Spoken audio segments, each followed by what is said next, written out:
swing here. Oh, hammer that. Give me some of this over the triple block. Yes. That guy's going to swing no matter where he is. Ace. It's over. Welcome to Over the Top, your all-access view inside BYU men's volleyball. I'm Jerem Jordan. He is Steve Vail. This could be a record-setting show like BYU's second set on Thursday, Steve. Yeah, I'm telling you, that set was epic and a bit of a heartbreaker, but it was fun to watch some amazing volleyball. 45-43, we'll talk about it, and the fact that BYU lost, which is part of the show lineup, at number 9 Grand Canyon Thursday night. Cougars go down in 3. What happened? We'll discuss. This week's Cougar Conversation is with 2020 Setter of the Year Will Stanley, Steve's Wow Moments of the Week, and 80s or 90s movie or TV show of the week as well. Where Are They Now? Featuring one of the best players in BYU history, Taylor Sander, one of our favorites. And we'll chat with head coach Shawn Olmstead about the difference between this team and last year's team. So let's get you updated with the last week of Cougar volleyball. BYU came back down 1-0 and 2-1 to beat Grand Canyon in 5 sets at home last Saturday. It felt like it wouldn't be shocking if the Lopes took one of the two back in Phoenix, and they did on Thursday, but it was shocking nonetheless. 25-22, 45-43, more on that in a moment. Then 25-10, BYU just gets pasted in the third set. So what's your reaction, Steve, to BYU losing for a second time this year? Well, you could tell. I was able to watch a recording of it, and unfortunately, the third set cut out like really early, like or 8-4. Fortunately.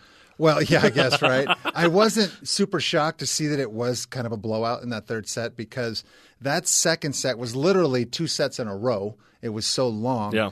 And to lose that, I mean, talk about taking the air out of the building. Like, BYU was just done. Now being down 2-0 after getting just destroyed, or not getting destroyed, but barely losing that really long set, then getting destroyed in the third set because, my gosh, how do you come back from that and have to win 3 in a row from a really good Grand Canyon team? Not going to happen.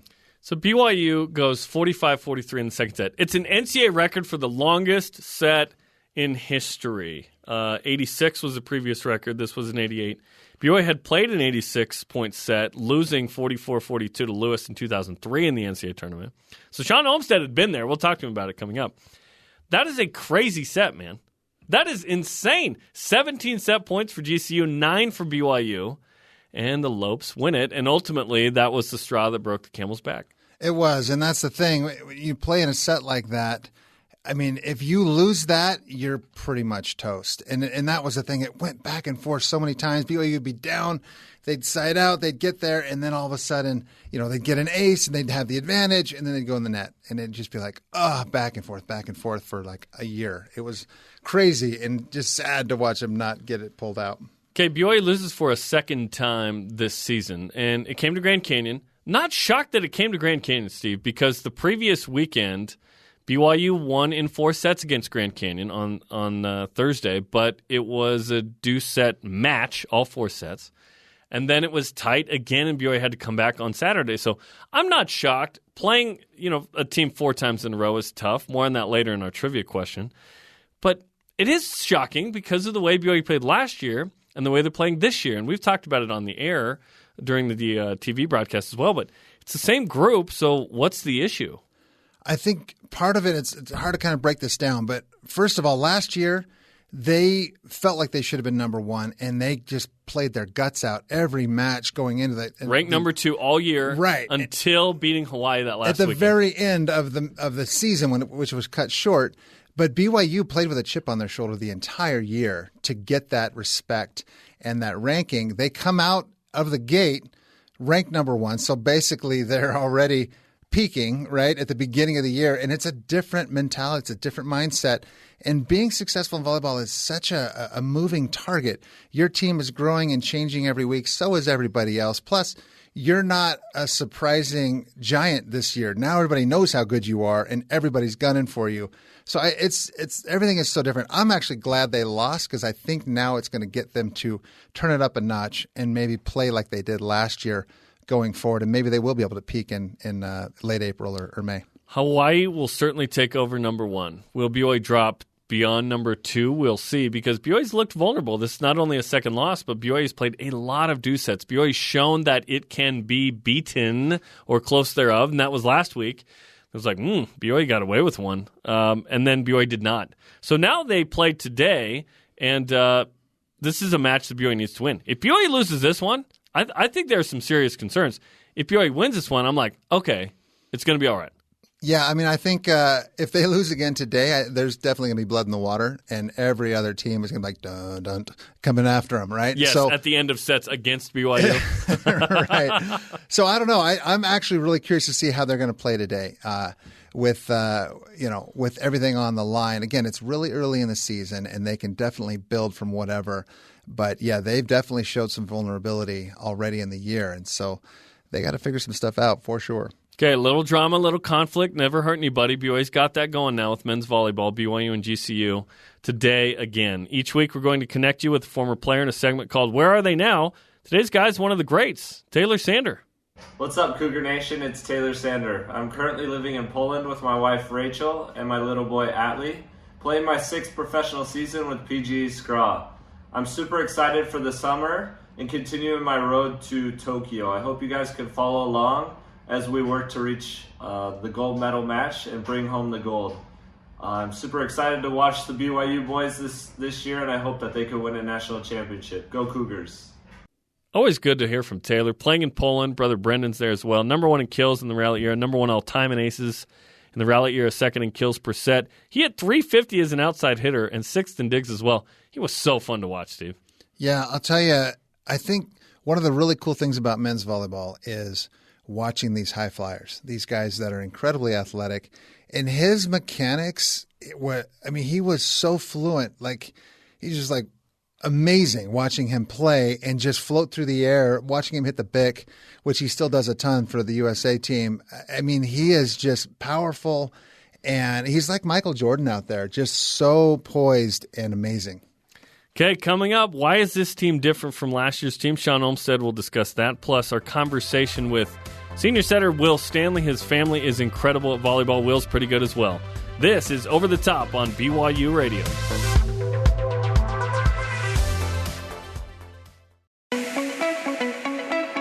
Welcome back to Over the Top. I'm Jerem Jordan with the Steve Vale. Will Stanley took over for the only setter in BYU history to set BYU to 3 Final Fours in Leo Durkin. And last year, Stanley entered his name into the pantheon of great BYU setters by winning Off the Block's Loy Ball Award for Best Setter in the Country. This week's Cougar Conversation is with the Super Senior Setter. All right, Will, obviously volleyball's in your blood. Did you start playing when you were little? I like to say I started playing when I was 2 or 3 years old. It wasn't really volleyball, but I actually have a picture in my house of me as like a 2-year-old with a little ball in my hand. And I kind of was always around the gym, I had my mom, my dad were both coaches and players. I was around the gym my whole life, and they were both volleyball coaches. I never got forced to play volleyball, which is kind of nice, but it just so happened that I was around it so much with my brother and everybody else, that volleyball just became kind of the go-to. The reason I wanted to play was just that I've done it since I was a little kid. And your dad, John, plays basketball and volleyball at BYU. Now, I said this on the air. A guy named David North challenged me on saying that Ryan Millar was the greatest player ever at BYU. He said, no. John Stanley was the best in the 60s, your dad. So what's the truth? Is your dad the best player in BYU history? The tough thing is I know both of those guys. My dad was the best club player in BYU volleyball history. I'll give him that. But it's hard to argue Ryan Millar's gold medal. It's hard to argue his gold medal in 2008. And you look at his stats at BYU, and I think he did more at BYU than my dad did. But definitely from 60 to 90, I think my dad's probably the best player at BYU. And then once they became an NCAA sport, I struggle to put my dad in the top 5. If you take him from when they became an NCAA Division I sport. And your dad's legacy is beyond BYU, certainly, right? He played against Wilt Chamberlain. Mm-hmm. He's continued to compete forever throughout the senior circuit and still been good. And obviously, he has Clay as a son, who's a gold medalist and multi-Olympian and considered one of the greatest opposites ever. And of course, you and now the second John. I don't know if he's junior, but the second John.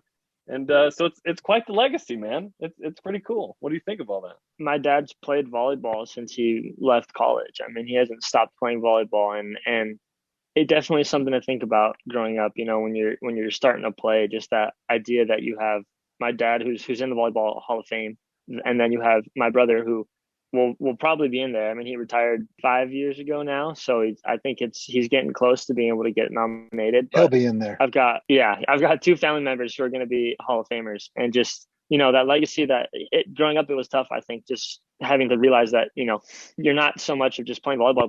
You're playing volleyball to keep up a tradition, and it's sweet because I got to do things that I feel like a lot of volleyball players don't get to do. I went to 3 Olympics, and I got to watch my brother play at the highest level. I watched my dad play at the highest level nationally. And he's got tapes of him back in 1968 playing in the Olympics in Mexico City. So, to live up to that's definitely been something where it's tough. It's hard. The ability for both of them to just kind of, encourage me, and they just treat me as if they were fans. They don't try to coach me. They don't try to do anything. Just they'll call me, text me, and say, "Hey, great game, nice job." You have a pretty gnarly jump serve yourself. Clay is obviously very known for his, but your abs have kind of stopped you from being able to really roll with that in the last, I don't know, maybe even the last whole year. How is your body feeling? Are you thinking you're going to bring that back, or does that just really put a lot of wear and tear on your body? I've jump served my whole life, and I think that was one of the things that got me to where I was that I wasn't really just a setter. I want to, as much as I can, I want to. I did jump serve last night against GCU. So you did? It felt good. My body, my abs feel 100%. It was just the ankle wasn't letting me really jump as much as I wanted to with how it's been just in the little bit of tweaks I've gotten here and there. But I felt good. I was able to do it. So I actually went in and I jump served yesterday. It felt good. So the plan, as long as I can keep going, is I'm going to jump serve for the rest of the season now. Do you have hobbies? Do you have secret talents? What can you do, man? Yeah.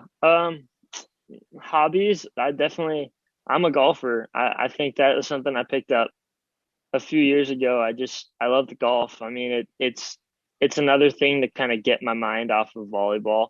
I suck at golf. I'm probably like a 13, 14 handicap, but it's a new challenge for me. It's something that I can kind of go and learn how to do, learn the fundamentals and play, hopefully for a long time. The one thing we like is, Davide plays it with me. Gabby plays a lot. It's not as physically demanding as volleyball is. So we can go out and play golf and play 18 holes and feel pretty good. So you're not a ballroom dancer. You don't know how to break dance. You're not one of those types of guys, a skydiver or maybe a cliff diver. If it doesn't involve a sport, you're usually a ball, any land sport. I'm pretty horrendous at it. Okay, Will with 1 L. What's the story there? A country western actor, and I forgot his last name, but he was my dad's favorite actor, and his name was Will, and it was spelt with 1 L, and that was kind of part of the reason. And then my on my dad's side's name is William. Who's your favorite Punahou alum? I think Taylor Crabb. I think he was kind of one of the early guys who put Hawaii on the map for volleyball. After all those beach guys, the Steinmetzgers and all those big beach names, I think Taylor was that first person kind of put this new era of volleyball plan for indoor volleyball, first of all, with him going to Long Beach and getting Player of the Year in Long Beach. I think that kind of paved the way for all of us. The Michael Ma'az and Michael Christensen, all those guys there was somebody that could go and from Hawaii who was, 6'1", 6'2", and be a dominant player in NCAA volleyball. And I think that kind of group, the Taylor and Trevor Crabb, the McKibben brothers, the Shojis, I think that kind of put Hawaii on the map and kind of helped us growing up being able to get looked at by college coaches because they were seeing these kids from Hawaii being, dominant players in Division I volleyball, and that pushed all of us to want to do that same. I was waiting for a Barack Obama I don't want to pick, but I guess not. Yeah, I was thinking, but I feel like everyone would have said that. I didn't want to go with traditional. Well, awesome. Will, this has been fun. Good luck against Grand Canyon in match 2, and we'll catch up with you later in the season. Thank you very much, guys. Steve, Will's an awesome dude. What a family, right? John, Clay, his brother John's on the team. That's pretty awesome. Mom has been coaching forever. I'm sure there's others we don't even know about that are good. He's played through an ab injury, now an ankle injury. He's been a key to BYU's success for a few years now.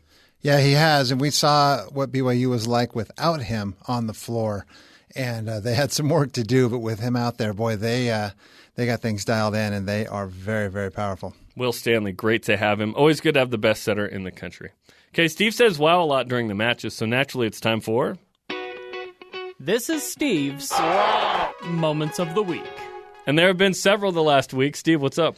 Yeah, I'll just try to narrow them down to a couple. BYU last Saturday, down 1-0, then they're down 2-1, come back and win in 5. And Shawn's ability to use the challenges to quell any kind of momentum that Grand Canyon was trying to get in that 5th. So winning that in 5 was awesome.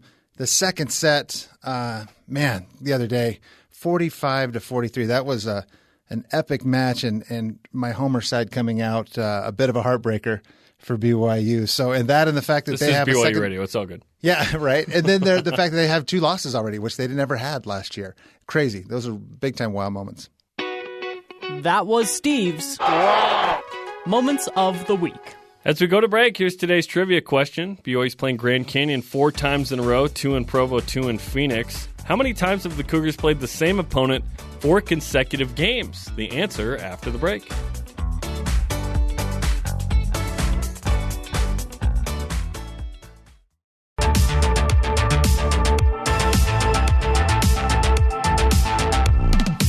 Today's trivia question, how many times have the Cougars played the same opponent 4 consecutive games? The answer, never.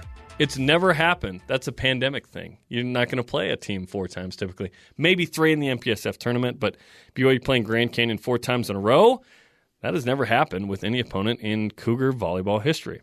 Well, game 3 of those 4 was Thursday. BYU was swept by number 9 Grand Canyon. A surprising situation, given that last year BYU played so well, and then this year, now the matches are a little tight, and BYU's dropped 2 matches already this year. BYU only lost once all of last year. Here's our conversation with head coach Shawn Olmstead about it from yesterday. All right, Shawn, obviously a tough way to go down for the second loss of the season, a sweep at Grand Canyon, highlighted by the longest set in NCAA history, which is crazy, a 45-43, 88-pointer, which is just insane. So I guess what are your thoughts about Thursday night's loss? That team definitely put it on us, and we knew coming down here that these were going to be tough matches. We played them last weekend. We played them in some really competitive matches in Provo. So we were fully aware of the guys they've got, the personnel, and flat out, they just played better than us last night. They were, they really limited their errors all over the place. And we were a little too error prone at certain moments in the match. And we had opportunities to win that second set, a little earlier on.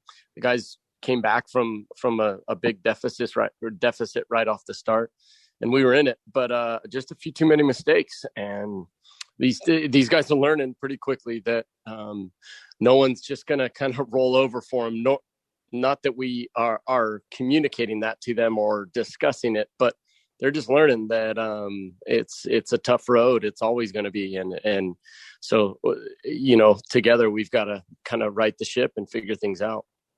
That second set is just unbelievable, and BYU has 9 set points. Grand Canyon has 17 set points. I've never seen anything like that, but I realized that, Shawn, you had played in a match in 2003 on the team against Lewis in the NCAA tournament that went 86 points, 44-42. So you'd kind of been there before, but it's a little different playing versus coaching, I imagine. Yeah. It just went back and forth, and we had opportunities, they had opportunities. So you're proud of the guys for grinding through the times that those guys could convert and could close things out. And then of course you just look at quite a few that are, stick out in my mind that, we wish we could have had back. We could have maybe gained a little momentum winning that set, a tough one, but they were definitely on. Just overall, from start to finish, they really did play well. And so those are fun to be a part of. It's a really good learning opportunity to have to put your back against the wall.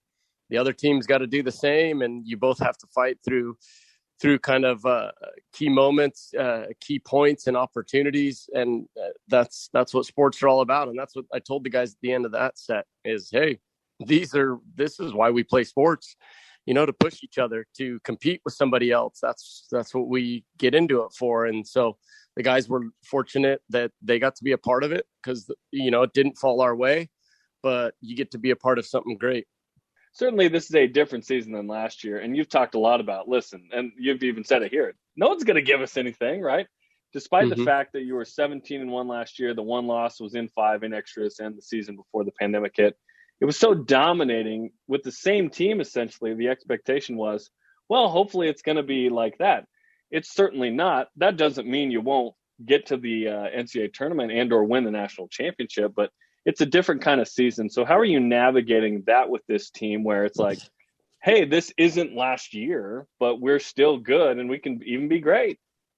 And that's what we're working on navigating right now. And it's a discussion that, we're having, I think, at the right times, because it's not something that we're going to just discuss at length to the point of the guys just tuning each other out. But that's the reality of it is, these things being a great team. I discussed with you, if I'm not mistaken, months ago that, hey, the team we had last year isn't going to be the team we've got this year. Teams and dynamics and everything changes year to year. Now we have the potential to be great. And I maybe there is a small thing, that we're trying to work with the guys about, the fact that it's not just going to occur as it did last year. That, it's definitely something that we're learning together. It's something we've been preaching for a while, but I think slowly the guys are starting to see it, a little more firsthand that, hey, everybody's gotten better. I knew NCAA volleyball top to bottom was going to be better than it was last year. And so now we've got to battle through that and try to help these guys kind of see their potential and work every single day in practice to train at their potential and to be able to then compete at the highest level they can.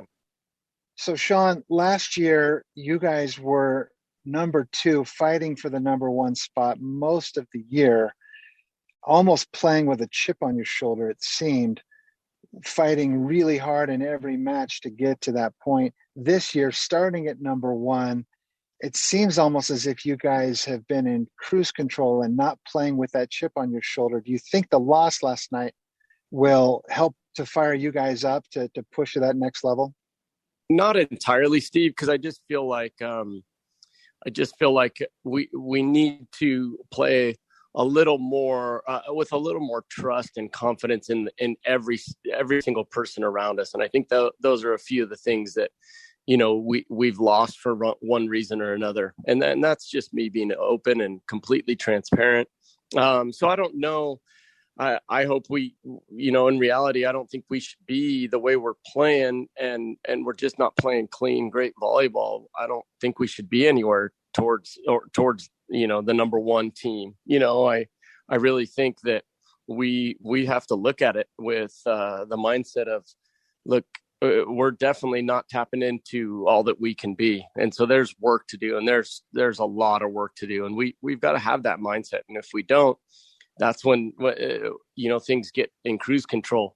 And we've maybe been in that mode a little too much, unfortunately, as a team, when we get on the court, feeling like things are just going to go our way for one reason or another, and they really haven't, Well, when this airs on BYU Radio, you'll be in set 2 against GCU. So hopefully you've taken set 1 and set 2 is going well. And the good news, Shawn, is it's February, and you hope to be your best in late April and May. And I know that's certainly the goal for you guys. Yeah, absolutely. And then that's what we're working towards. And so, again, together, we're learning and growing, and but we've got to do it a little quicker than we're seeing right now. So we're working towards that. Okay, Shawn, we appreciate the time, and hopefully you're up set 1 right now. Okay, thanks, guys. So Shawn Olmstead, always opening up front. I appreciate that. And now he's dealing with a different situation than last year. This is last year's team, but they're not performing like last year's team, Steve. Yet, ton of talent on this group. It is February, so BYU's got several minutes, if you will, to get ready for late April and early May. They don't trust each other at the level that Shawn wants right now. Where does that manifest itself on the court? Well, and I think a lot of it comes with their self-confidence inside, their confidence as a team. And as they begin to perform better together, I think that trust kind of does begin to manifest itself. And I think I actually think it's a good thing that they lost again so quick. I'm curious to see what's going to happen today in this match, but I think it's good for them to kind of reset now so that they can peak at the moment they need to, which is late April into May. Yeah, MPSF tournament's where it's at, and then obviously getting to the NCAA tournament, Columbus. And there's some demons to exercise in Columbus. BYU lost the 2017 national championship to Ohio State on that court. Okay, let's wrap up with the 80s or 90s TV show or movie of the week, Steve. Well, so mine is the TV edited version of When Harry Met Sally. That is an absolute. It's in the late 80s. I think it was like 89 is when it came out, but I'll have what she's having. Yeah, that's a total classic. There's some incredibly funny lines in that movie. Love it to death. As good as Gabi Garcia Fernandez is at serving, you are better at the references. You know what I mean? You're number one in the country. Nice. Okay, that'll do it for us. We'll be back every Saturday throughout the season. Saturdays, 2:30 Eastern here on BYU Radio and on demand on the BYU Radio app. And where podcasts are found. For Will Stanley, Shawn Olmstead, producer Braden Flint, and Steve Vale, I'm Jeremy Jordan. This has been Over the Top.